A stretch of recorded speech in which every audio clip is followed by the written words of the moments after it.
Bu foydali, mazali salatni o'rgan vasila. Koreyaskiy salatlarni umuman olmaydigan bo'lasizlar. Pasta karomni yaxshilab yuvib, katta-katta qilib to'g'rab olamiz. 2 dona qizil bolgarskini ham somoncha shaklida to'g'rab olamiz.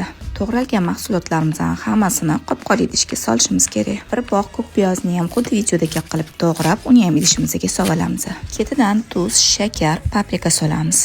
Ozgina qora murch, 10% уксус, soya sousi, oxirisida yog' sovaramiz. Hamma mahsulotlar miqdorini opisaniyada yozib qoldiraman. Salatimizni aralashtirib olamiz va qopqog'ini yopib, bir kunga xolodilnikka qoldiramiz. Oshxonada ish boshlaganimda hozirgi paytda yog'li sochuvlarni ataylabdan yuvib o'tirmayman. Chunki menda Baby super очистители bor. Babyni ustidan qaynoq suv solamiz va sochig'imizni solib qo'yamiz. Vaqtingizni, kuchingizni ketkizib ish qilishingiz ham kerak emas. 15 minut turgandan keyin shunday chayib tashlasangiz bo'ldi. Bir kun xolodilnikda turgan salatimiz ham tayyor bo'ldi. Karomlar yumshab, salatimiz ancha cho'kib qoladi. Bu salat shunaqangi zo'r bo'ladi, maqtashga ham hojat yo'q. Bir marta qilib ko'rib, o'zingizlar baho beringlar. Endi ishqalanmasdan toza bo'lgan yog'li sochig'imni ham bitta ko'ringlar. Yog'li dog'lidan asar ham qolmagan. Sizchi Baby ishlatib ko'rganmisiz?